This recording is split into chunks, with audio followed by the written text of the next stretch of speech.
الحمد لله الذي خلقنا وجعلنا من أمة خاتم النبيين والصلاة والسلام على سيد الثقلين جد الحسنين محمد رحمة للعالمين وعلى آله الطاهرين وأصحابه الراشدين المتأدبين. أما بعد فأعوذ بالله السميع العليم من الشيطان الرجيم.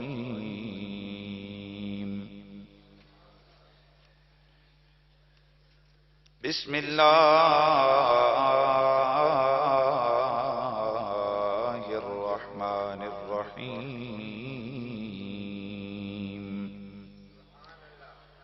ولا تحسبن الله غافلا عما يعمل الظالمون. درود شریف کو آواز بلند پڑھ لیجئے.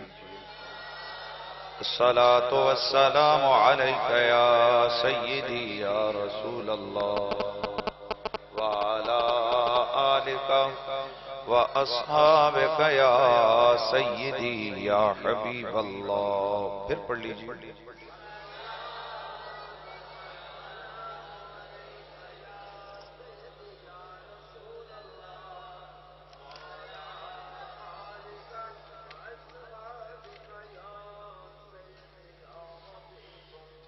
بعد از حمد و صلات لائق تعظیم و تکریم جمیع حاضرین و سامعین، السلام علیکم ورحمۃ اللہ تعالی وبرکاتہ.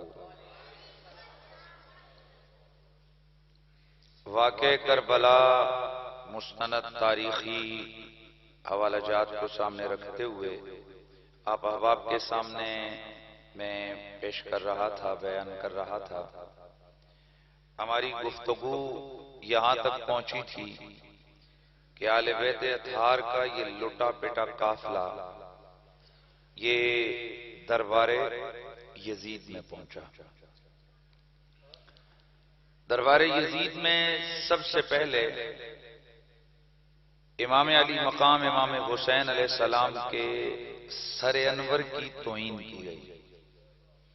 اس نے چھڑیاں ماری آپ کے لبوں پہ، اور وہاں حضور کے صحابی حضرت ابو برزہ اسلمی رضی اللہ تعالیٰ عنہ وہ تھے، اور وہ تڑپ گئے، اور آپ نے فرمایا ہٹا اس چھڑی کو ان لبوں سے اور ہونٹوں سے. اللہ کی قسم میں نے بارہا اللہ کے نبی کو ان ہونٹوں پہ بوسے دیتے ہوئے دیکھا. یزید کے دربار میں موجود یہود اور عیسائیوں کے علماء کو جب پتہ چلا کہ یہ نواسہ رسول کا سر ہے، انہوں نے شدید ملامت کیا. کہا ارے بدبختو، تم کلمہ پڑھنے والے خود کو محمد عربی کا امتی کہلاتے ہو، اور ان کے نواسے کے ساتھ تم نے یہ سلوک کی ہے. چنانچہ یہ وہ نقطہ آغاز تھا کہ یزید کے خلاف آواز بلند. اس کو خود محسوس ہوا کہ یار یہ تو معاملہ جو ہے نا پہلے سے بھی خراب ہو گیا. میں جس حکومت کو بچانے کے لیے یہ سارا معاملہ کر رہا تھا وہ تو میرے لیے بڑا مسئلہ بن رہا ہے.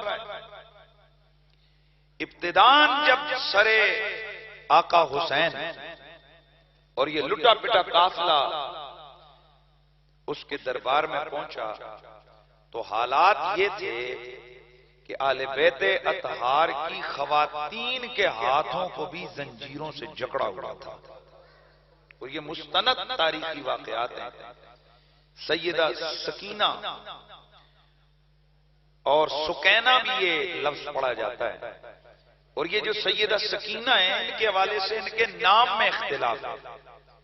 مختلف لوگوں نے اس کے مختلف نام لکھے، اور سیدہ فاطمہ بنت حسین، اور بعض نے لکھا ہے کہ سیدہ زینب بنت حسین. ناموں میں اختلاف ہے. یہ رو رہی تھی کیونکہ وہ جکڑے ہوئے ہاتھ ان کو تنگ کر رہے تھے. تو آپ رو کر سیدہ زینب سے کہہ رہی تھی آج اگر ہمارے نانا یہ حالت ہماری دیکھتے ان پہ کیا گزرتا. یہ جملے یزید کے کانوں میں پڑے تو اس نے کہا چلو یہ زنجیریں ان کی کھول دو.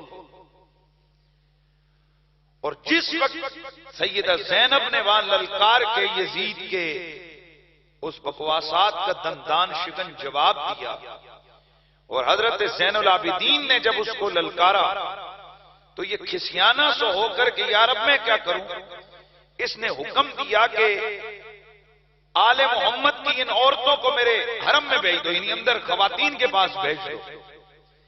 اس پر تمام تاریخ والوں کا اتفاق ہے. یار دشمن کا گھر ہے، لیکن جب ان کی حالت اتنے لمبا سفر، ان کے پھٹے ہوئے کپڑے، ان کے حالت جسمانی نکاحت، کمزوری، زخمی جسم دیکھے تو یزید کے گھر میں واویلا مچ گیا، چیخو پکار ہوئی. اس نے اندر گیا، بیوی سے کہا یہ کیا ہو رہا ہے؟ اس نے کہا ظالم آدمی، اور میں بھی ایک عورت ہوں، تیرے بھی بچے ہیں، ہمارے بھی بچے ہیں، اور رسول کے گھرانے کے ساتھ یہ سلوک. آپ خود سوچ سکتے ہیں کہ جس گھر کی عورتیں، یعنی دشمن کے گھر کی عورتوں کو بھی جس حالت پہ رونا آ رہا ہے وہ حالت کیا ہو. اس وقت پھر یزید نے کفریہ اشعار پڑھے. ٹو بی نوٹڈ، آگے چل کے یہ بات ہوگی. یزید نے کفریہ اشعار پڑھے اور کہنے لگا لیت اشیاخی ببدر شاہدو جز الخزرج فی وقل اصلی قد قتلنا الضعف من شرافہم وعدلنا میل بدر فاقدلو. کہنے لگا لعبت بنی ہاشم بالملک فلا خبر جاءہ ولا وحی نزل لست من عتبہ ان لم انتقم من نبی احمد ما کان فعلو.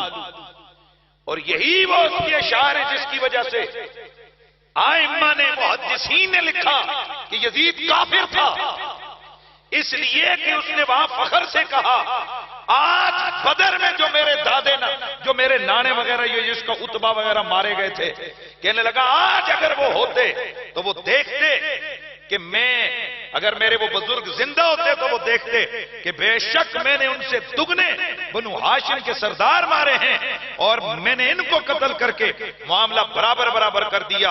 اور اگلا جملہ کہنے لگا کہ بنو ہاشم حکومت کے ساتھ کھیلتے رہے، ان کے پاس نہ کوئی نبی آیا اور نہ کوئی وحی آئی اور نہ ان کے پاس کوئی دین آیا، اور میں عتبہ کی اولاد میں سے نہ ہوتا اگر میں انتقام نہ لیتا محمد نبی سے جو کچھ انہوں نے کیا تھا. یعنی سراسر اس نے بدر کے اندر جو مقتولین بدر تھے، یعنی جو مشرک مارے گئے تھے، جو رسول اللہ کے مقابلے میں آئے تھے، اور آپ کو پتہ ہے کہ مولا علی کی تلوار نے ان کا گلا کما کیا تھا. اور یہ جو عتبہ، شیبہ، ربیہ، یہ جو لوگ تھے ان کو میرے مولا علی نے خاک و خون میں ملایا تھا. تو اب مولا علی کے بیٹے کو شہید کر کے یہ کہنے لگا آج اگر میرے وہ بدر کے بڑے ہوتے تو وہ دیکھتے کہ میں نے کیسے بدلہ لیا. اور سیدھا سیدھا سرکار کی نبوت کا انکار کر کے کہا کہ کوئی وحی وغیرہ ان کے پاس نہیں آئی. یہ وہ اشعار ہیں جس کی بدولت علماء لکھتے ہیں کہ یزید، مری ہوئی آواز مجھے نہیں چاہیے، اور ڈر کس بات سے رہے ہو، یزید کافر تھا. اور آگے چل کر بھی میں چیزیں آپ کے سامنے عرض کرتا ہوں.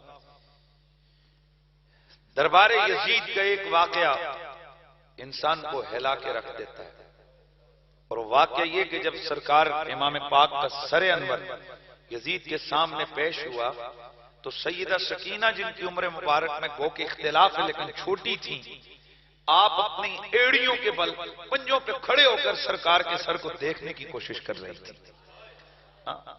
کیا منظر ہوا ہوگا کہ یہ لٹا پٹا قافلہ گویا امام پاک کے سر کو آخر میں زیارت کی کوشش کر رہی تھی. میں اس جو وہ انداز ہے اس بیٹی کے کلیجے پہ کیا گزری ہوگی، آل محمد کے اس گھرانے پہ کیا گزری ہوگی. یسیران کربلا جن میں امام علی مقام کی بیویاں ہیں، حضرت مولا علی کی جو والدہ ہیں، جو حضرت امام حسین پاک کے 5 بھائی جو کربلا میں شہید ہوئے، ام البنین وہ بھی تھیں، امام حسین پاک کی 2 بیٹیاں تھیں، سیدہ رباب، سیدہ شہربانو، آپ کی 2 بہنیں، سیدہ ام کلثوم، سیدہ زینب، یہ امام پاک کی بہنیں، اور اس کے علاوہ باقی جو شہداء تھے ان کی جو آل خانہ اور خواتین تھیں۔ چنانچہ یہ لٹا پٹا قافلہ دربار یزید میں چند دن رہا۔ اب یزید کو احساس ہو گیا تھا کہ سارا معاملہ الٹ ہو گیا، جو اس نے خوشی کا اظہار کر دیا تھا وہ تو اب واپس نہیں آتا تھا، لیکن چونکہ اللہ تعالیٰ کے ایک نظام تھا، چنانچہ حضرات گرامی یزید نے اب جناب حضرت امام زین العابدین کے سامنے اپنی بیگناہیوں کا اظہار شروع کر دیا، کہنے لگا رے لعنت تو ابن سمیہ پر، لعنت تو ابن زیاد پر، میں نے تو اسے قتل کرنے کا نہیں کہا تھا، میں نے تو اسے یہ سلوک کرنے کا نہیں کہا تھا، یہ تو اس نے خود کیا ہے۔ لعنت تو شمر کے اوپر، لعنت تو ان پہ جنہوں نے حسین کو شہید کیا۔ اللہ اکبر، یہ امام زین العابدین کے سامنے یہ اس کی چال تھی۔ میرے آقا حضرت امام زین العابدین نے قیامت تک اس کے چہرے پہ یہ پڑا ہوا نقاب نوچ ڈالا۔ آپ نے فرمایا یزید اگر تو جو کہتا ہے وہ سچ ہے کہ تو نے میرے بابا کو قتل کرنے کا حکم نہیں دیا، تو نے ہمارے ساتھ یہ سلوک کرنے کا حکم نہیں دیا، تو اس قتل سے راضی نہیں تھا، تو میں تجھے کہتا ہوں ہم ادھر رکے گئے، تو حکم جاری کر، جنہوں نے ہمارے بابا کو قتل کیا انہیں میرے حوالے کر تاکہ میں قصاصاً انہیں قتل کر سکوں۔ چنانچہ جب شمر نے یہ حالات بگڑتے دیکھے نا تو کہنے لگا کہ ہم نے قتل کیا ہے اور تو نے کہا ہے تو ہم نے قتل کیا ہے۔ توجہ ہے نا؟ جب یہ حالات بگڑتے دیکھے یزید نے کہنے لگا حسین زین العابدین چھوڑو ان باتوں کو، اب رہنے دو، اب جو ہونا تھا وہ ہو گیا۔ یعنی اس نے نہ تو عملی طور پہ ابن زیاد کو معزول کیا، بھائی ایک اتنا بڑا جرم کیا ہے، اس کے اگر آرڈر نہیں تھا، رضامندی نہیں تھی، تو ایمان سے بتائیے کہ ابن زیاد کو یہ معزول کر کے اس کو عدالت کے کٹہرے میں نہیں لا سکتا تھا کہ بھائی جب میں نے تجھے آرڈر نہیں دیا تو نے نواز رسول کو شہید کیسے کر دیا؟ اور یہ آج کل کا دور نہیں ہے، یہ ملوکیت کا دور تھا کہ جب بادشاہ کے حکم سے ایک لفظ بھی ادھر ادھر کوئی نہیں کر سکتا تھا۔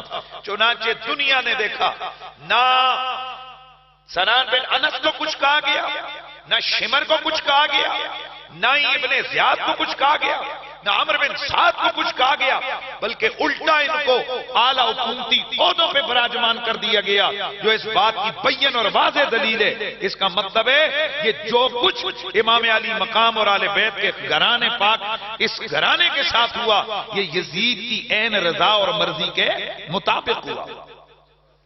اب چند دن یہ قافلہ دربار یزید میں رہا اور شہداء کے سر بھی مارے۔ اس نقطے کو آپ نے بھلانا نہیں ہے کہ کٹے ہوئے سر ہیں، ہفتے گزر گئے ہیں لیکن بدبو نہیں آ رہی، سر خراب نہیں ہوئے، چہرے بگڑے نہیں، کیونکہ ابن زیاد نے بھی چہرہ دیکھ کے کہا تھا اتنا سونا بندہ میں نے کوئی نہیں دیکھا، اور یزید نے بھی میرے حسین کا سر دیکھ کے کہا تھا کہ اتنا سونا بندہ میں نے کوئی نہیں دیکھا۔ اس کا مطلب ہے میرا رب ان کی عزتوں کی بھی حفاظت کر رہا تھا، ان کی ذاتوں کی بھی حفاظت کر رہا تھا، ان کے جسموں کی بھی حفاظت کر رہا تھا، اور ان کی عظمتوں کی بھی حفاظت کر رہا تھا۔ کچھ دن گزرے، اس میں دنوں کی تعین نہیں کر رہا چونکہ تاریخی والے سے یہ کافی ایک بحث ہے، اور میں آپ کو آغاز میں بتا چکا کہ تاریخ کا کوئی ایک ہی قول حتمی یہ یقینی نہیں ہوتا کہ جس پہ بندہ کہے، کئی اقوال ہوتے ہیں، ان میں سے جو بیان کرنے والا ہوتا ہے وہ مضبوط چیز کو جس پہ زیادہ تر لوگوں کا اتفاق ہوتا ہے اس کو وہ بیان کرتا ہے، وگرنہ یہاں بعض روایات میں آتے ہیں 3 ہفتے رہے، بعض روایات میں آتے ہیں جناب اتنے ایک ہفتہ رہے، بعض میں آتے 3 دن رہے، لیکن حالات بتاتے ہیں کہ یزید نے حالات بگڑنے کے اس اندیشے کے نظر کوشش کی کہ جلد از جلد یہ قافلہ واپس چلا جائے۔ چنانچہ صحابی رسول حضرت نعمان بن بشیر رضی اللہ تعالیٰ عنہ کو بلایا اور کہنے لگا، ان کو دوبارہ دربار میں بلایا، اہل بیت اطہار کے افراد کو، سیدہ زینب کو، حضرت سیدنا زین العابدین کو، اور آ کر کہنے لگا کہ دیکھو جو ہو گیا وہ ہو گیا، اب تم واپس جاؤ۔ اور چونکہ اس کو پتہ چل گیا تھا کہ اہل بیت اطہار کی خواتین کی بالیاں تک چھینی گئی ہیں، ان کے باقی تو سامان و سامان کو چھوڑیے، اس کے یعنی کہ کوئی چیز اہل بیت کے گھرانے کے پاس نہیں رہنے دی تھی ان ظالموں نے۔ چنانچہ یزید نے ازالہ کرتے ہوئے کہا کہ چلو جو کچھ آپ کا وہ چھنا ہوا تھا میں اپنی طرف سے واپس کرتا ہوں۔ تو اس نے حضرت نعمان بن بشیر کو ساتھ ایک فوج کا لشکر، ایک دستہ دے کے کہا کہ آپ ان کو واپس جو ہے نا مدینے لے جائیں۔ حضرت نعمان بن بشیر نے اس کو سعادت سمجھتے ہوئے، چونکہ آپ صحابی تھے اور ویسے بھی اہل بیت اطہار کے بڑے مؤدب تھے، چنانچہ آپ نے وہ قافلہ ساتھ رکھا اور واپس مدینے کی طرف واپس یہ قافلہ عازم سفر ہوا۔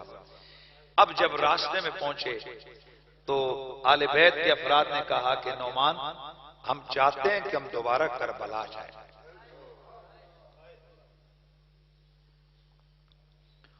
علامہ اسحاق اصفرائینی اپنی کتاب نور العینین فی مشہد الحسین اس کے اندر لکھتے ہیں کہ نعمان بن بشیر رضی اللہ تعالیٰ عنہ، آپ نے جب ان کی خواہش سنی تو کہا کیوں نہیں، میں قافلہ لے آتا ہوں۔ اب یہاں پر 2 طرح کی اختلافی روایات ہیں کہ کیا وہ جو سر تھے شہداء کے وہ واپس دیے گئے یا واپس نہیں دیے گئے۔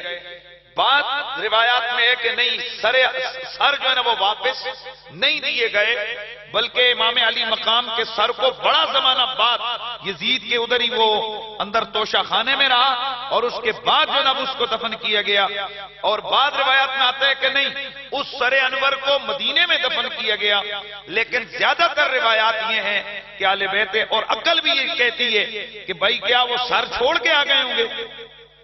عقل کی بات بھی یہ ہے کہ جب وہ صلح کی طرف آ رہا ہے، وہ کہہ رہا ہے کہ بھئی ٹھیک ہے آپ جناب وہ جائیں، اور وہ واپس کر رہا ہے، تو اب اس کا مطلب ہے کہ سر انہوں نے طلب کیے، اور جب سر لیے تو عقل کا تقاضا یہ کہ ان کو انہوں نے دفن کے لیے واپس کربلا آنا چاہیے۔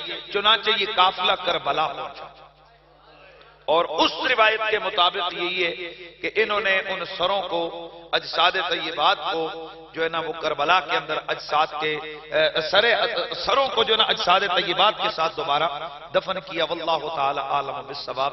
لیکن جو منظر ہے کربلا کا، ذرا یہ پھر ادھر چلتے ہیں۔ اللہ اکبر، یہ لٹا پٹا قافلہ جو کچھ عرصہ قبل کربلا سے قیدی بنا کر دربار یزید میں لے جایا گیا، اب یہ قافلہ واپس کربلا میں پہنچا۔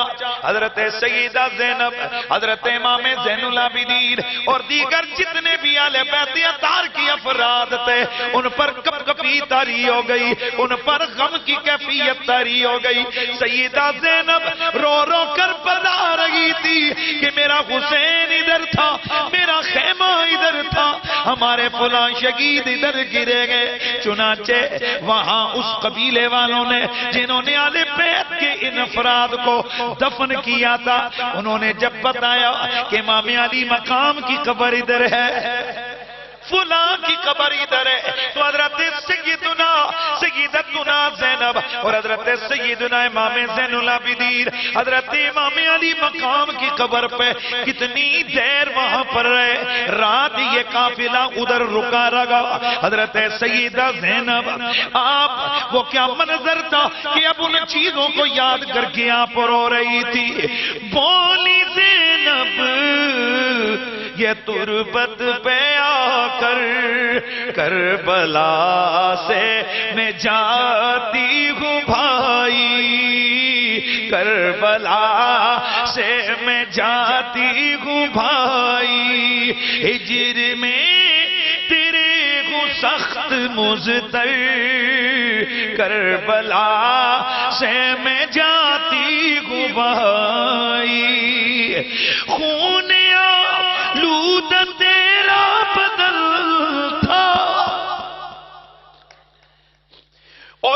میسرنا غورو کفن تھا، آئے کیسا یہ رنج و محن تھا، آئے کیسا یہ رنج و محن تھا، کربلا سے میں جاتی ہوں بھائی، منزل در منزل سفر کرتا ہوا یہ قافلہ دوبارہ پھر مدینہ منورہ میں پہنچا۔ اللہ اکبر۔ ادھر مدینہ منورہ کے اندر جب لوگوں کو پتا چلا کہ اہل بیت اطہار کا وہ قافلہ لٹا پٹا قافلہ واپس مدینے آ رہا ہے تو پورے مدینے میں کوہرام مچ گیا۔ بنو ہاشم کی عورتیں باہر نکل کر یہ پڑھ رہی تھی اللہ اللہ، حضرت عقیل کی رشتہ دار اور بنو ہاشم کی دیگر عورتیں ماذا تقولون ان قال النبی لکم ماذا فعلتم وانتم خیر الامم بعطرتی وبآلی بعد مفتقدی منہم حسارا ومنہم خرجوا بدم۔ مدینے میں ایک کوہرام پپا تھا اور لوگ رو رو کے کہہ رہے تھے او آل محمد کو اجاڑنے والوں، آل محمد کے پاک گھرانے کو پامال کرنے والوں، جب اللہ کے نبی نے تم سے کہہ دیا، یہ پوچھ لیا کہ تم نے آخری امت ہو کر تم نے میری آل کے ساتھ کیا سلوک کیا ہے، کچھ کو قیدی بنایا اور کچھ کو خواہ کو خون میں ملایا، تو لوگوں تم کیا جواب دو گے؟ حضرت ام سلمہ کو دیکھا گیا، سیدہ ام سلمہ روتی ہوئی باہر نکلی اور آپ یہ کہہ رہی تھی اللہ قاتلان حسین اور آل حسین پر لعنت فرمائے، ان کو شرم بھی نہیں آئی، انہوں نے آل بیت کے ساتھ کیا سلوک کیا۔ حضرت امام زین العابدین گئے۔ اب وہ منظر میں پیش کرنے سے آ رہی ہوں کہ جب رشتہ دار عورتوں نے آ کر سیدہ زینب سے پوچھا ہوگا کہ گئی تھی تو بھائی بیٹے ساتھ تھے، واپس آئی تو کون ہے ساتھ؟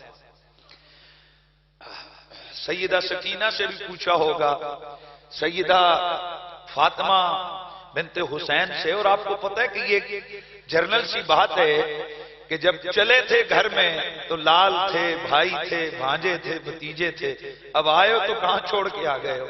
اب آپ اس جواب کو خود ہی سوچ سکتے ہیں کہ وہ جواب دینے والوں پہ کیا بیت رہی ہوگی اور جواب سننے والوں پہ کیا بیت رہی ہوگی۔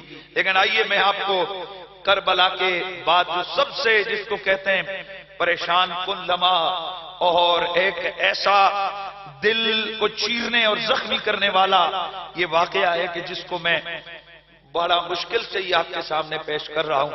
امام زین العابدین کو کہا گیا کہ آئیے فلاں گھر میں تشریف لے جائیں، فلاں گھر میں تشریف لے جائیں، لیکن حضرات گرامی حالات وہاں یہ تھے کہ حضرت سیدنا امام زین العابدین آپ نے فرمایا میں نے اپنے بابا سے یہ وعدہ کیا تھا کہ میں مدینے آیا تو میں اپنے نانا کی خدمت میں خود جا کر سارا واقعہ عرض کروں گا۔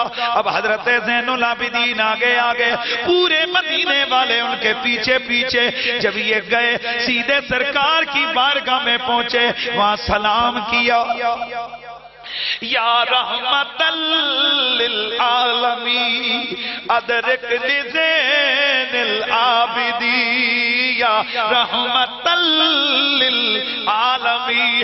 حضرت سیدنا حضرت زین العابدین نے میرے تیرے نبی مکرم کی خدمت میں سلام کا نذرانہ پیش کیا، اس کے بعد کھڑے ہو گئے اور رو رو کر سارے کا سارا واقعہ سرکار کی خدمت میں پیش کیا۔ اور میں کہا کرتا ہوں اللہ کے نبی کے دربار میں اس واقعہ کربلا کی FIR کٹوانے حسین کا بیٹا کھڑا ہو گیا، پورے پورے کربلا کے واقعے کو حضرت زین العابدین نے لفظ بلفظ میرے نبی کے سامنے بیان کیا.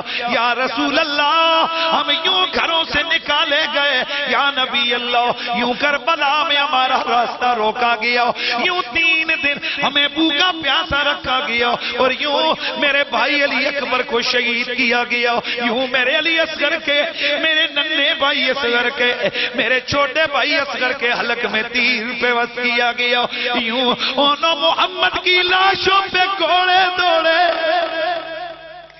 یوں قاسم بن حسن گھوڑے سے شہید ہو کر نیچے گرے, یوں میرے چچا حضرت عباس کے بازو کٹے, یوں میرے باقی چچاؤں کو شہادت دی گئی. یا رسول اللہ حضور اس کے بعد آپ کی اولاد کو قیدی بھی بنایا گیا.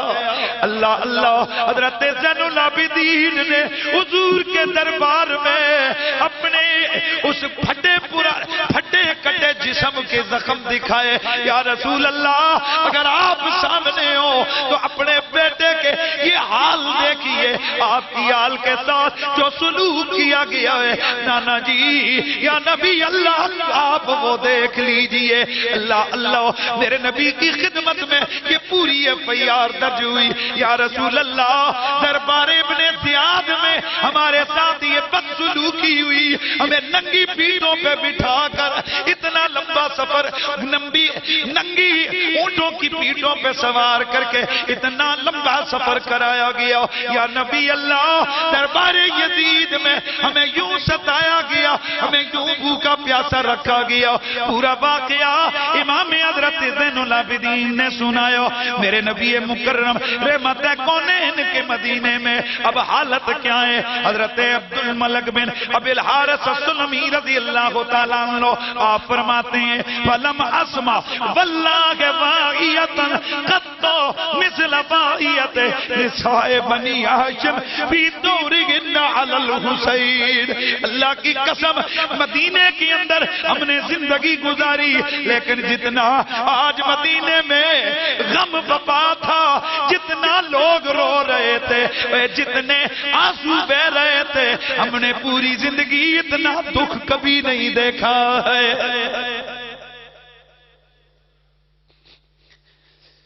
امام زین العابدین نے میرے سرکار کی بارگاہ میں سارا واقعہ سنایا. اس کے بعد سیدہ زینب کھڑی ہوئی اور سرکار کی بارگاہ میں پورے واقعہ آپ نے بھی بتایا.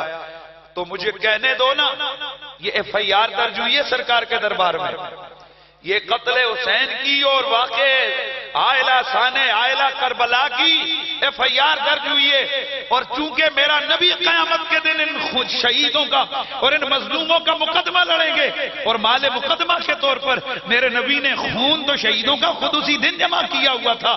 اس لیے حضرت سیدنا ابن جوزی رحمت اللہ تعالیٰ علیہ کے سامنے جب کسی نے کہا یزید پہ لعنت نہیں کرنی چاہیے, آپ نے فرمایا ارے بدبخت اس پہ لعنت کیسے نہ کریں ہم کہ جس کے خلاف مقدمہ اللہ کا نبی کرے گا, عدالت خدا کی ہوگی, وکیل مصطفیٰ کا ہوگا, الزام قتل حسین اور ان کے باقی خاندان کا ہوگا. اور جو اتنا بڑا بدبخت مجرم ہو جس کے خلاف مقدمہ اللہ کا رسول لڑے اور خون حسین کا پیش کریں گے, ایسے لامتی پہ میں لعنت نہ کروں. اور العتب العنید کے نام سے امام ابن جوزی نے پوری کتاب لکھی, اور اس میں انہوں نے لکھا کہ اگر یزید پہ لعنت نہیں کرتے تو پھر کسی پہ بھی جائز نہیں ہے. اگر یزید پہ لعنت جائز نہیں تو پھر کسی پہ بھی جائز نہیں ہے. جس ظالم بدبخت نے اتنا جرم, اور ابھی آگے اس کے جرموں کی ایک طویل فہرست ہے وہ آگے آ رہی ہے. بھی تو یہ بھی بہت بڑے جرم ہیں, لیکن آگے جو اس نے اور گل کھلائے وہ آگے آ رہے ہیں. اللہ اکبر. ادھر کربلا میں ادھر شہادت کے بعد یہ جو اسیران کربلا کا یہ قافلہ مدینہ طیبہ گیا. آپ سمجھ سکتے ہیں کہ جب ساری دولت ہی لٹ گئی ہو, حضرت جعفر صادق علیہ السلام آپ روایت کیا کرتے تھے اپنے والد حضرت امام باقر سے. امام باقر فرماتے ہیں کہ میرے والد حضرت امام زین العابدین نے پوری زندگی میں نے آپ کو کبھی مسکراتے نہیں دیکھا. فرماتے ایک دفعہ میں نے عرض کی ابا جان ترس ہی گئے کبھی آپ مسکرائے نہیں, تو آپ کی چیخ نکلی اور فرمایا بیٹا جو کربلا دیکھ لیتے ہیں انہیں مسکرانا نہیں آتا. اور ساری زندگی آپ کا معمول تھا رات کو سجدے کرتے، اس لیے آپ کو لقب ملا زین العابدین، عابدوں کی زینت. آپ کا لقب سجاد بھی ہے چونکہ آپ کے لیے بارے میں آتا ہے پورا پورا پہر سجدے میں سر رکھ کے گزار دیتے تھے. اور یہی امام زین العابدین ہے کہ آپ دن کو روزہ رکھتے، اور اس کو تو تقریباً تمامی مورخین مفسرین اور بہت ساروں نے لکھا ہے کہ جب افطاری کا وقت ہوتا آپ کے سامنے پانی کا پیالہ لایا جاتا تو امام باقر اس روایت کے راوی ہیں، آپ فرماتے ہیں کہ میرے بابا رونے لگ جاتے اور آنسوؤں کے بغیر کبھی پانی ان کے حلق سے نہیں اترا، اور آپ پانی کو دیکھ کر کہتے ارے تو ہے جس کے لیے میرے اصغر کے حلق میں 3 بار.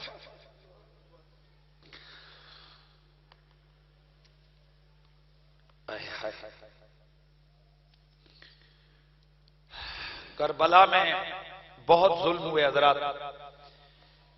تو واقع کربلا کے بعد مدینہ منورہ مکہ مکرمہ کے جو لوگ تھے اور صحابہ کرام تھے، انہوں نے جب یہ خباثت یزید دیکھی تو جس کو دھوکے سے ان سے خلافت پہ اس کی بیعت دی گئی تھی، یہ ذہن میں رکھنا ہے یزید کی بیعت آل مدینہ سے دھوکے کے ساتھ لی گئی تھی.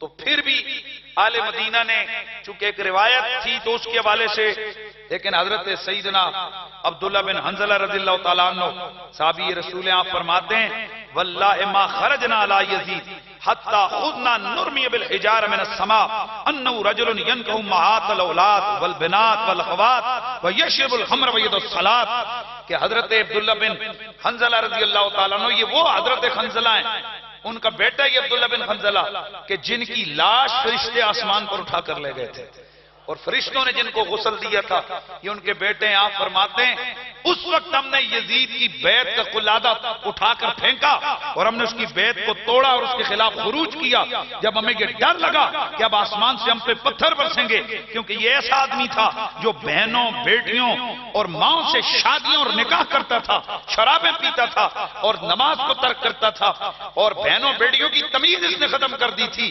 تو فرماتے ہیں کہ ہم نے اس کے خلاف خروج کیا.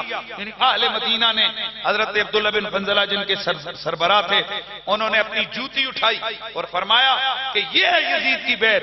کسی نے اپنا کپڑا پھینکا یعنی اعلان کر دیا. اور آپ کے علم میں ہونا چاہیے یہ ایسا نہیں ہے اہل مدینہ کے لوگ گئے کہ جا کر چیک کریں یزید کے حالات، واپس آئے تو انہوں نے آ کر بتایا بھائی وہ بڑا خطرناک ہے، اور آپ کو پتہ ہونا چاہیے کہ آتے ہوئے یزید نے ان کو لاکھوں درہم ہدیہ دیا تھا، تحفے دیے تھے تاکہ وہاں جا کر یہ میرے خلاف بات نہ کریں. لیکن جو حقیقت سے انہوں نے آنکھوں سے دیکھ کے آئے تھے اس کو بیان کیا. سارے اہل مدینہ نے یزید کی بیعت کو توڑ دیا، اعلان کر دیا، اور مدینہ منورہ کی جو پورے علاقہ تھا یہ اس یزید کی خلافت اور حکومت سے باہر نکل گیا. چنانچہ حضرت عبداللہ بن حنظلہ اور دیگر جو صحابہ تھے اور باقی جو لوگ تھے تابعین وہ سارے کے سارے آ گئے کہ ہم نے یزید کو نہیں ماننا. یزید نے مسلم بن عقبہ ایک ظالم بدبخت قسم کا آدمی تھا، اس نے ایک بہت بڑا لشکر دے کر مدینے پہ حملہ کرنے کے لیے روانہ کیا. انہوں نے آ کر مدینہ منورہ پہ حملہ کیا اور یہ تاریخ کے اندر ہرہ کے مقام پر یہ جنگ ہوئی. مدینہ سے باہر 2 کلومیٹر کا فاصلہ ہے. اس کو واقعہ ہرہ کہتے ہیں اور یہ تاریخ کا بدترین قسم کا یہ واقعہ ہے. آپ حیران ہوں گے کربلا میں بھی ہوا، اب یہ نیا یہ ذرا غور کیجئے 1700 صحابہ شہید ہوئے. واقعہ ہرہ میں 1700 صحابہ شہید ہوئے جن میں مہاجرین بھی تھے، انصار بھی تھے اور حفاظ بھی تھے، اور کل ملا کر 10,000 لوگوں کو شہید کیا گیا. مدینہ شریف کے کتنے؟ 10,000 لوگوں کو. اور یزید نے اس مسلم بن عقبہ جس کے ظلم اور جبر کی وجہ سے اس کا نام مسرف رکھا گیا یعنی ظلم کرنے والا، تو اس مسرف بن عقبہ یعنی اس مسلم بن عقبہ کو آپ حیران ہوں گے آرڈر دیے 3 دن کے اباحت کے، اور ایسے آرڈر صرف اور صرف کافروں کے ملک میں بھی کبھی کبھی وہ بھی نہیں دیے جاتے، کیونکہ ان آرڈرز کا مطلب یہ ہوتا ہے کہ تمہارے لیے سب کچھ مباح ہے۔ توجہ رکھنا ہے سب نے، تمہارے لیے سب کچھ مباح ہے۔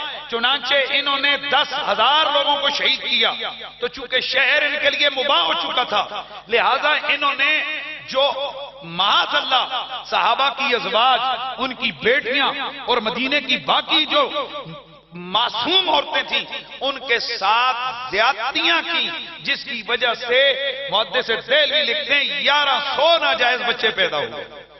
حضرات گرامی، یہ سب ڈرامہ رسول کے مدینے میں رچایا جا رہا ہے، یہ سب وہاں یہ بدبختی کی انتہا کی جا رہی تھی، ظلم کی انتہا کی جا رہی تھی۔ 3 دن مدینہ منورہ میں کچھ لوگوں کو شہید کر دیا گیا، جو بچ گئے وہ پہاڑوں پہ چلے گئے، اور مدینے میں کوئی مرد نہیں تھا، یہاں تک کہ وہاں جو لاشیں پڑی تھیں ان کو آ کر کتے نوچ رہے تھے۔ توجہ سے سننا ہے۔ اور جو سب سے بڑا ظلم، نبی کی مسجد کے اندر ان یزیدیوں نے گھوڑے باندھے مسجد نبوی کے ستونوں کے ساتھ، اور خود حضرت سعید بن مسیب رضی اللہ تعالیٰ عنہ آپ فرماتے ہیں خدا کی قسم میں دیوانہ تھا، مجھے انہوں نے دیکھا تو مجھے کہا اس کا بھی قتل کرو، میں پاگلوں والی حرکتیں کرنے لگا، انہوں نے کہا چلو یہ پاگل ہے اس کو چھوڑو۔ فرماتے ہیں میں 3 دن نبی کی پاک کی مسجد میں رہا، گھوڑے وہاں باندھے گئے، اور میں نے اپنی آنکھوں سے دیکھا کہ یزیدی فوج کے یہ گھوڑے حضور کے ممبر پہ پیشاب کر رہے تھے، اور جنت البقیع کے اندر انہوں نے لید اور پیشاب کیا۔ حضرات یہ ہے وہ یزید جس کے بارے میں آج ہمیں یہ دعوتیں دی جاتی ہیں کہ جی اس نے اتنا کیا نہیں جتنے اس کو رگڑتے ہو، یہ ہے وہ لعنتی، یہ ہے وہ بدبخت کمینہ۔ میرے نبی نے فرمایا تھا جس نے میرے مدینے والوں کو ستایا اس نے مجھے ستایا، اور اس پر خدا کی بھی لعنت، اس کے رسول کی بھی لعنت، فرشتوں کی بھی لعنت، اور ساری کائنات کے انسانوں کی لعنت ہے۔ یہ ہے مدینہ منورہ۔ 3 دنوں تک مسجد نبوی میں آزان نہیں ہوئی، نماز نہیں ہوئی۔ جناب حضرت سعید بن مسیب رضی اللہ تعالیٰ عنہ آپ فرماتے ہیں چونکہ میں پاگل بنا ہوا تھا، انہوں نے مجھے چھوڑ دیا تھا، میں ہر نماز کے وقت مجھے پتہ نہیں چلتا کہ باہر وقت کیا ہے، میں اندر بیٹھا ہوا تھا، مسجد کے اندر میں چھپا ہوا تھا، لیکن ہر نماز کے وقت اللہ کے نبی کے مزار سے آذان کی آواز بھی آتی تھی، اقامت کی آواز بھی آتی تھی۔ 3 دنوں تک کہتے ہیں میں اسی حضور کے حجرے، حضور کی قبر سے جو آواز آتی اذان کی، میں اسی پہ نماز پڑھتا، اور وہاں اقامت کی اور جماعت کی آوازیں بھی میں نے سنی۔ حضرت سعید بن مسیب کی یہ حدیث اور یہ روایت بتا رہی ہے میرا نبی ہے قبر میں پر مردہ نہیں ہے، میرا نبی زندہ ہے۔ اللہ اکبر۔ چنانچہ یہ پورے مدینے کو تاراج کرتا ہوا یہ مسلم یعنی مصرف بن عقبہ، اس کا یہ یزیدیوں کا یہ قافلہ اور ان کی فوج کے یہ لوگ، یہ انہیں پتہ چلا کیونکہ حضرت عبداللہ بن زبیر رضی اللہ تعالیٰ عنہ آپ نے مکے میں اعلان کر دیا تھا پورے مکے کے لوگوں کو ملا کر کہ یزید کے خلاف ہماری نفرت ہے، اور اس کی بیعت سے لوگوں نے انکار کر دیا، اور سلطنت اسلامیہ انہوں نے قائم کر دی۔ انہوں نے کہا کہ ہمیں شام والوں کی اطاعت ہم پر لازم نہیں ہے۔ چنانچہ یزید نے آرڈر دیے اسی مسلم کو کہ جا اور مکے والوں کے ساتھ بھی وہی سلوک کر جو مدینے والوں کے ساتھ کیا۔ چنانچہ مدینہ شریف میں اس نے ایک بچے کو پکڑ کے لایا گیا، نوجوان بچہ تھا، تو اس کی ماں روتی ہوئی آئی، اوے میرا ایک اکلوتا بچہ ہے اس کو چھوڑ دو۔ تو مسلم بن عقبہ کے پاس اس کے کچھ جنرلوں کو نا اس کے فوجیوں کو ترس آ گیا اس ماں کے وویلے سن کے، تو اس نے کہا چل ہمارے سالار کے پاس، چونکہ اس نے ہمیں آرڈر کیا ہے نہ بچہ چھوڑنا ہے نہ بڑا چھوڑنا ہے، لہذا ہم نے چھوڑنا کوئی نہیں ہے۔ یہ عورت جو ہے نا یہ گئی جا کر کے گڑائی مسلم بن عقبہ کے قدموں میں گری، کہنے لگی میرا بچہ مجھے دے دے۔ اس نے کہا اچھا اس کا بچہ اس کے حوالے دو، حوالے کرو۔ قریب لایا، اس کا سر کاٹا، سر اس کے ہاتھ میں دیا، کہا چل لے جا۔ وہ روئی، کہنے لگا یہ تھوڑی غنیمت ہے تیرے لیے کہ تجھے زندہ چھوڑ دیا۔ پھر ایک اور نوجوان کو قتل کیا، شہید کیا اس خبیث نے، تو اس کی ماں نے وہاں قسم کھائی کہ اگر کبھی اس مسلم کے اوپر اور مصرف پہ میرا ہاتھ پڑا کہ میرے قابو میں آیا تو میں اس کی لاش کو ضرور جلاؤں گی، میں اس کی لاش کو جلاؤں گی۔ چنانچہ یہ مسلم بن عقبہ یہ سفر کرتا ہوا مدینے سے مکے پہ حملے کے لیے آیا، راستے میں فالج کا حملہ ہوا، یہ وہیں پہ مردود جہنمی مر گیا اور اس کو وہاں پر دفن کیا گیا۔ چنانچہ اس کی جگہ پر حسین بن، یہ سواد کے ساتھ حسین ہے، حسین بن نمیر کو حاکم بنائے، یزید نے پیغام بھیجا اس کو حاکم بنا دیا جائے۔ عورت کو پتا چلا، وہ اپنے ساتھ کچھ بندے لے کر گئی، جا کر اس مسلم کی قبر کو کھودا، کیا دیکھتی ہے کہ ایک سانپ اس کی ناک کو چوس رہا ہے اور دوسرے سانپ نے اس کو ٹانگوں کی طرف سے جکڑا ہوا ہے اور اس کو ڈس رہا ہے۔ تو اس کے ساتھ والے لوگوں نے عورت سے کہا کہ چل اب اس پہ اللہ کا عذاب کافی ہے، چل واپس چلیں۔ کہنے لگی میں نے بیٹے کی شہادت پہ قسم کھائی تھی، چنانچہ نفل پڑے، کہنے لگی ربا میں تیری بندی تیری خدمت میں عرض کرتی ہوں، اگر میرے بیٹے کی شہادت تجھے قبول ہے نا تو یہ جو عذاب ہے یہ سانپ، یہ مجھے اس کی لاش پہ مجھے تسلط دے کہ میں اس پہ اپنی قسم پوری کروں۔ چنانچہ یہ دعا کر کے اٹھی، نفل پڑھ کے دعا کیے اور ایک لکڑی ماری سانپ کو، سانپ وہاں سے غائب ہو گئے۔ اس نے اس کی لاش کو نکالا، لکڑیاں ڈالی اور اس کو بالکل جلا دیا۔ یہ اس بدبخت مدینے کو تاراج کرنے والے اس جرنل، اس یزیدی فوج کے اس جرنل کا یہ انجام ہوا۔ لعنت اللہ علیکم دشمنان اہل بیت۔ تو پھر ذرا ہم پڑھ لینا، اور کوئی نہیں کر سکتے، ہمارا اندر سے غصہ یوں تو نکال سکتے نا کہ اہل بیت پاک سے بے باکیاں گستاخیاں لعنت اللہ علیکم دشمنان۔ اور جیڑا لعنت دی آواز بلند نہیں کر سکتا، جے اس ویلے ہوندا تے انہیں تیر کی کڑے تیر مارنے سن، اچھی آواز آوے لعنت اللہ۔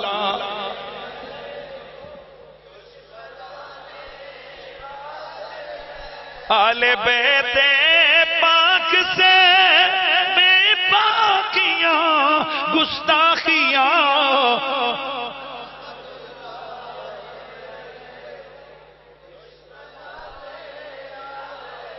پھر ذرا باز آنی چاہیے لعنت اللہ۔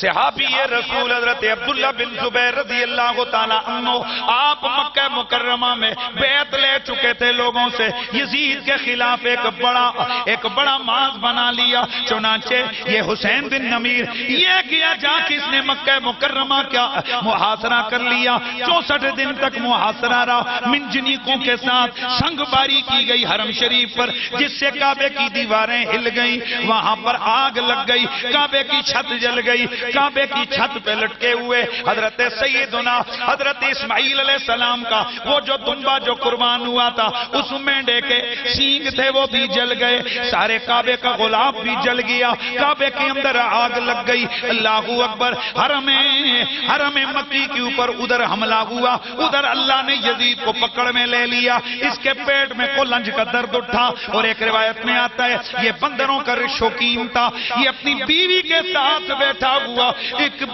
پہاڑی علاقے کے اندر، یہ وہاں پر اپنا عیاشیاں کر رہا تھا، شراب اس کے ہاتھ میں تھی۔ بندر قریب آیا، بندر کو اس نے کھیلنا شروع کیا، بندر نے اسے کاٹا اور چنانچہ اچانک اسے کولانج کا درد اٹھا اور وہیں پر یہ ایڑیاں رگڑتے رگڑتے مر گیا۔ مرنا کیا تھا، ابھی یہ اپنے دار السلطنت کے اندر لایا ہی نہیں گیا تھا، بدبو آنے لگی۔ توجہ، فرق پتہ چلے یزیدیوں اور حسینیوں کا، اور کنفرم ہے جو میں نے آپ کے سامنے پیچھے روایتیں بیان کی تھی محرم شریف کے اندر، اور اس میں نے آپ کو بتایا تھا کہ آل بیت اطہار کے محبوں کی جو انعامات کی لسٹ ہے، ان میں ایک انعام یہ بھی ہے اللہ آل بیت کے غلاموں اور محبوں کی موت بڑی ٹھیک کرتا ہے۔ ان کے جنازے رش کا افرین ہوتے ہیں، ان کے چہرے اللہ تعالیٰ کبھی بگاڑتا نہیں ہے، اور جو مبغضین آل بیت ہوتے ہیں ان کو جہاں اور سزائیں ملتی ہیں وہاں اللہ ان سے یہ بھی انتقام لیتا ہے، ان کی موتوں کو عبرت کا نشان بنا دیتا ہے، ان کے مرنے کو عبرتناک بنا دیتا ہے۔ چنانچہ اس بھیڑی اور بری حالت میں اس لعنتی یزید بدبخت کو ایک گمنام کونے کے اندر دفن کیا گیا۔ لعنت اللہ ہے علیکم دشمنان ادھر حضرت عبداللہ بن زبیر رضی اللہ تعالیٰ عنہ کو خبر پہنچی کہ یزید لعنتی مر گیا. اس خبر کے بارے میں بھی بڑی روایات ہیں کہ حضرت عبداللہ بن زبیر کو رات کو رسول اللہ نے خواب میں آ کر بتایا تھا. حضور نے بتایا تھا کہ اللہ کا دشمن تباہ و برباد ہو گیا. چنانچہ عبداللہ بن زبیر نے اندر اعلان کیا کھڑے ہو کر، فرمایا او یزیدیو لعنتیو، او تمہارا بڑا خبیث مردود تو مر گیا، اب کس کے لیے لڑ رہے ہو؟ توجہ کرو، چونکہ وہ اسی کے لیے لڑ رہے تھے لہذا سر پہ پیر رکھ کے بھاگے اور بری طرح ان کا جو نا لشکر کو شکست ہوئی. مسلمان فوجوں کا یعنی وہ جو مکے والے تھے ان کو حوصلہ بڑھا اور وہاں سے مار کر اس لشکر کو بھگا دیا. اب ادھر آئیے ہم آپ کو دمشق لے کے چلتے ہیں جہاں یزید پلید لعین و مردود کا آخری جس کو کہتے ہیں نا کرم کرا، وہ کیا بولتے ہیں؟ کریا کرم. وہ ہندو کرتے ہیں نا کریا کرم. اس کا کریا کرم ہوا، اس لعنتی کو دفنایا گیا. تو چنانچہ اب اس کے بیٹے معاویہ کو بلایا گیا. اس کے والد کا نام تھا معاویہ بن ابو سفیان اور اس کے بیٹے کا نام تھا معاویہ بن یزید. اور اس کا معاویہ جو ہے یہ یزید کا بولو بیٹا تھا. اس کو معاویہ ثانی کہتے ہیں. چنانچہ یہ نوجوان لڑکا تھا، اس کو بلایا، آؤ آؤ تمہاری بیعت کریں، تم حاکم وقت بنو.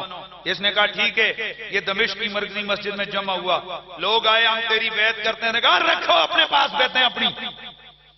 اب اس نے جو تقریر کی وہ تمام تاریخ کی کتابوں میں من و عن اور لفظ بلفظ موجود ہے. اور یہ کھڑا ہو کر کہنے لگا لوگو میرے دادے نے جو کچھ آل بیت اطہار کے خلاف کیا یہ معاویہ ثانی کے لفظ ہیں، یہ میرے نہیں، یہ ذہن میں رکھیے. لیکن جو اس نے باتیں کہی وہ اس نے کہا کہ علی حق پر تھا، میرے دادا نے حق پرست شخص کے خلاف تلوار اٹھائی. چنانچہ زندگی گزار کے حکومت کر کے وہ اپنے عاقبت کو تشریف لے گئے، اپنے آخرت کو چلے گئے. اس کے بعد میرے باپ نے جو کچھ کیا وہ تمہارے سامنے، اس نے آل محمد کی کلیوں کو کاٹا. توجہ ہے کہ نہیں ہے؟ چارج شیٹ پیش کر رہا ہے پتر. خدا کا نظام دیکھیے. اور ممبر پہ بیٹھ کے کہتا ہے جو کچھ اسے نہیں کرنا چاہیے تھا میرے باپ نے وہ کیا. تمہاری آنکھوں کے سامنے اس نے آل رسول کے ساتھ ظلم کیے، مدینے والوں پہ جبر کیے، مکے پہ حملہ کروایا، اور بھی میرے باپ نے ایسے جرم کیے کہ میں سمجھتا ہوں جہنم کی آگ سے اسے کوئی نہیں بچا سکتا. پتر کہہ رہا ہے، بیٹا کہہ رہا ہے. اور میں کہتا ہوں سگا پتر تو مان رہا ہے کہ میرا باپ جہنمی ذلیل لعنتی ہے. یہ آج کی روحانی اولاد کیوں نہیں مان رہی؟ یہ اس کی حمایت کر رہے ہیں یہ لعنتی. اور سگا پتر کہہ رہا ہے، سگا بیٹا کہہ رہا ہے کہ میرے باپ کو جہنم کی آگ سے کوئی چیز نہیں بچا سکتی. اور تم اب وہ حکومت میرے متھے مار رہے ہو کہ میں اس گند میں اپنا ہاتھ ڈالوں؟ میں نہیں لیتا. رکھو حکومت اپنی اپنے پاس. روتا ہوا ممبر سے اترا، گھر چلا گیا اور 40 دنوں تک یہ روتے ہوئے اس نے ٹائم گزارا. اور 40ویں دن اس کی لاش باہر آئی. لیجئے یزید کی حکومت 3.5 سالوں کے اندر کل کتنے عرصے؟ ہائے ہائے ہائے. تو پھر مجھے ذرا کہنا ہے نا کہ میرا حسین باغ نبوت کا پھول ہے، مولا علی کی جان ہے خون، اور جس کے لیے یزید نے ظلم کیے بہت، وہ تو حسین کے قدموں، جس کے لیے اس ظالم لعنتی بدبخت نے آل محمد کی ان کلیوں کو کاٹا، مدینہ منورہ کی حرمت کو پامال کیا، مکہ مکرمہ کی حرمت کو اس نے پامال کیا، ہزاروں صحابہ کو شہید کیا، ہزاروں مسلمان شہید ہوئے. آل محمد کے باقی ہے کہ کلی کٹی. لیجئے اس بدبخت کے نصیب میں زیادہ ٹائم اس کے مزے نہ آ سکے. اور وہ لامتی جس حکومت کے لیے یہ ظلم کرتا رہا وہی حکومت نہ اس کے کام آئی نہ اس کی اولاد کے کام آئی. روایات میں آتا ہے کہ یزید کے 15 بیٹے تھے. کتنے؟ یزید کے 15 بیٹے تھے، لیکن جناب والا ایک بیٹے سے بھی اس کی اولاد آگے نہیں چلی. ہاں یہ ذہن میں رکھنا ہے، ایک بیٹے سے بھی اولاد آگے نہیں چلی. لیکن یاد رکھیے، ذرا توجہ کیجئے، جہاں واقعات ہیں ان میں یہ بھی آتا ہے کہ یزید نے فخر کرتے ہوئے کہا تھا کہ علی کی اولاد کے میں نے سارے مروا دیے گئے. میری اولاد، اس نے تو مبالغہ کیا تھا کہ میری اولاد تو ریت کے ذروں جتنی ہو گئی ہے. یعنی اس کے ذہن میں تھا 15 میرے پتر ہیں، ان کے آگے جب ہوں گے تو کتنے زیادہ ہو جائیں گے. لیکن میرے رب کا فیصلہ عدل ہے.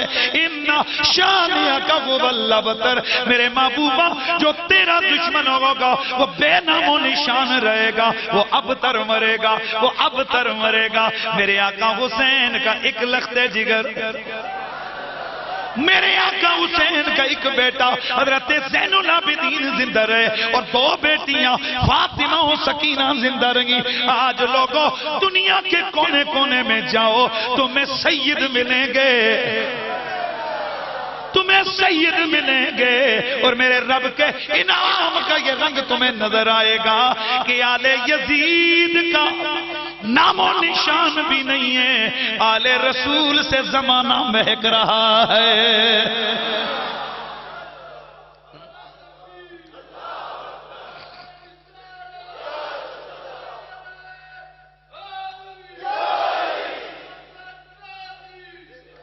توجہ ہے نا سر کی، سب کی.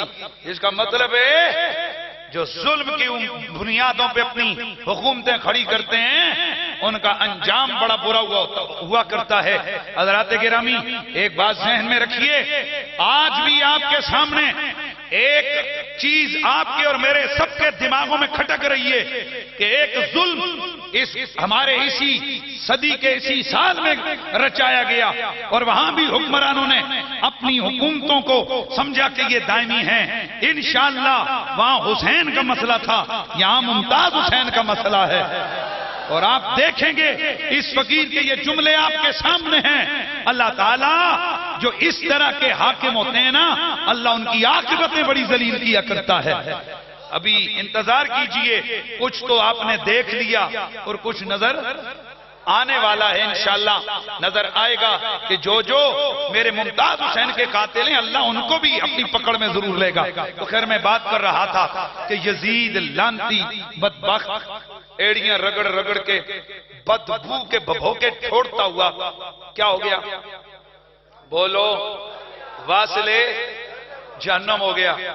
اس کے بیٹے نے بھی لات ماری اور الٹا قیامت تک آنے والے یزید کے مائتیوں کے منہ پہ گندا جوتا لیٹرین والا مارا، گندا جوتا باتھ روم والا ان کے منہ پہ مارا، اور خود منبر پہ بیٹھ کے کہا کہ میرے ابے نے وہ کرتوت کیے ہیں کہ جہنم سے اس کو اونچا بول، جہنم سے اس کو کوئی بچا، دنیا کی کوئی طاقت بچا نہیں سکتی.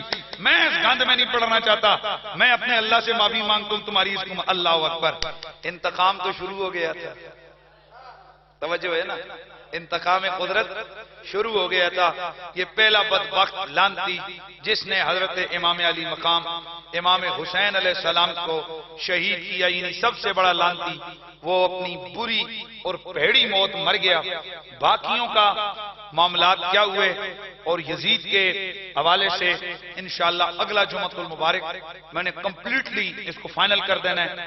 اور میں نے کچھ ایسی چیزیں کہ جو کئی لوگ یزید کے حوالے سے لے کے آتے ہیں، میں نے چونکہ چاہ رہا ہوں کہ پورا تسلسل سے پوری چیز آپ کے سامنے اور ریکارڈ پہ بھی آ جائے، وہ انشاءاللہ ساتھی نہیں رکھا.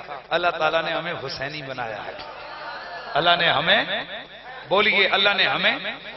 اب ایمان سے بتاؤ، جس شخص نے آل رسول کے ساتھ اتنے ظلم کیے، 1700 صحابہ کی شہادتیں جس کے آرڈر پہ ہوئی، اور ان صحابہ کی ازواج کی عصمت دریاں جس پلیت اور لعنتی کے آرڈر پہ ہوئی، جس کی اجازت پہ ہوئی، مدینے کی حرمت جس نے پامال کی، کعبے کی حرمت جس نے پامال کی، اس کے بارے میں اب بھی ہم یہ بحث کریں کہ نہیں اس پہ لعنت نہیں کرنی چاہیے، اور اب بھی ہم یہ کہیں کہ سوال کریں کہ وہ کافر تھا کہ نہیں، دل کرے تو چھوٹی چھوٹی بات پہ کافر کافر کافر کافر پورا رٹ اور گردان گنے ہم کہ اس وجہ سے کافر۔ اور ایک دن ایک صحابہ کے نعرے لگانے والے کو میں نے پوچھا بتا تو ایک گردان پڑتا ہے کہ کافر کافر فلانا کافر، کہنے لگا جی بتاؤ بتاؤ جو صحابہ کے بارے میں ایسی بات کرے اس کو میں کافر نہ کہوں۔ میں نے کہا اپنی انہی توپوں کا رخ ایک اور گستاخ اور دشمن صحابہ کی طرف موڑ۔ کہا وہ کون؟ میں نے کہا بتا جو ایک صحابی پہ لعنت کرے اس کے لیے تیرے کتنے جذبات ہیں، جو تو ہزاروں صحابہ کے گھروں کو مباح قرار دے دے، ان کی بیٹیوں کی عصمت دریاں کروائے، ان کی ازواج کے ساتھ زیادتیاں کروائے، ان کے ننھے ننھے معصوم بچوں کو قتل کروائے، 1700 کو جو قتل کروائے، اس کے بارے میں کہا جی وہ تو بڑا لعنتی ہے۔ میں نے کہا پھر وہ تو یزید بن معاویہ ہے، بول اس کے بارے میں۔ نہیں نہیں نہیں میں نے کہا یہاں سے پتا چلا تم 2 نمبر صحابہ کے نعرہ لگانے والے ہو، تمہارا صحابہ سے تعلق نہیں، تم نے جو کچھ ڈرامہ رچایا ہوا ہے یہ آل بیت اطہار کی مخالفت میں آل محمد کے ذکر کو روکنے کے لیے کیا ہے، مگر نہ اگر تم صحیح معنوں میں صحابہ کے سپاہی ہو، صحابہ کے غلام ہو، صحابہ کے متوالے ہو، صحابہ کے چاہنے والے ہو، تو پھر اگر جو ایک صحابی کو ایک گالی دے وہ لعنتی اور کافر ہے، تو جو ہزاروں صحابہ کو قتل کروائے، ان کے گھروں کو پامال کرے، ان کی عزت و ناموس کی دھجیاں اڑائے، ایسے لعنتی کے بارے میں تمہارا رویہ نرم کیوں ہے؟ پتا چلا تم 2 نمبر ہو، تم 1 نمبر نہیں ہو، ہم ہیں 1 نمبر، ہم ہیں صحابہ کے ماننے والے، ہم ہیں صحابہ کے غلام، ہم ہیں صحابہ کے چاہنے والے، اور ڈنکے کی چوٹ پہ کہتے ہیں جس نے بھی میرے نبی کے صحابہ کو تنگ کیا، صحابہ کو گالیاں دی، صحابہ کی اولاد اور ان کی عزت و ناموس کے ساتھ کھلواڑ کیا، وہ پکا کافر ہے، بلند آواز سے وہ پکا وہ کافر ہے۔ لہذا یزید کے کفر میں شک کرنا بھی بغیرتی ہے، یہ ذہن میں رکھ۔ یزید کافر نہیں تو پھر ابو جہل کو بھی کافر کہنا چھوڑ دو، یزید لعنتی نہیں تو پھر تم فرعون کو بھی لعنتی کہنا چھوڑ دو۔ وہ اتنا بڑا بدبخت، لعنت اللہ علی الکاذبین، جھوٹوں پہ لعنت، لعنت اللہ علی الظالمین، تجرے نکیاں نکیاں ظالمات لعنت ہے، ایڈے بڑے ظالم تے کوئی لعنت نہیں ہے۔ ہاں اہل بیت پاک سے بے باکیاں گستاخیاں، آواز آنی چاہیے، لعنت اللہ۔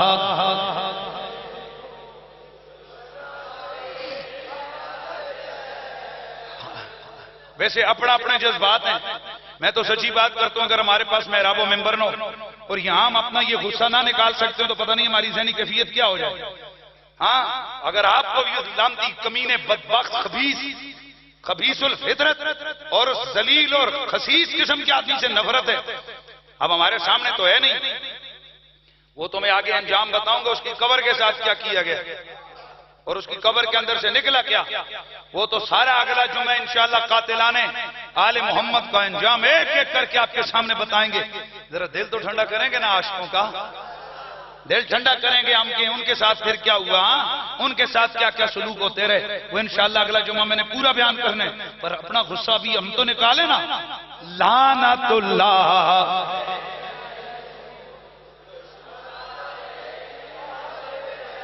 اور پھر مجھے اس بات پہ جملہ ختم کرنا ہے کہ زندہ ہے زمانے میں، زندہ ہے جہاں میں محمد کے گھرانے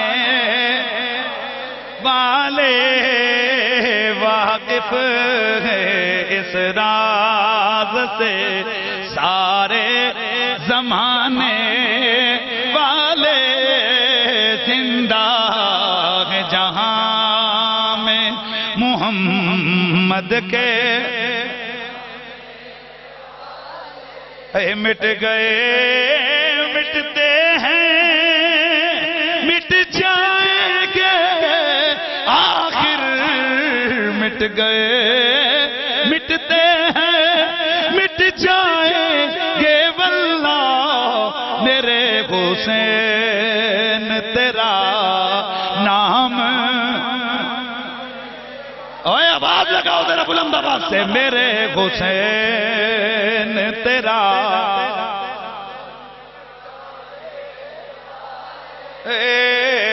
میرے حسین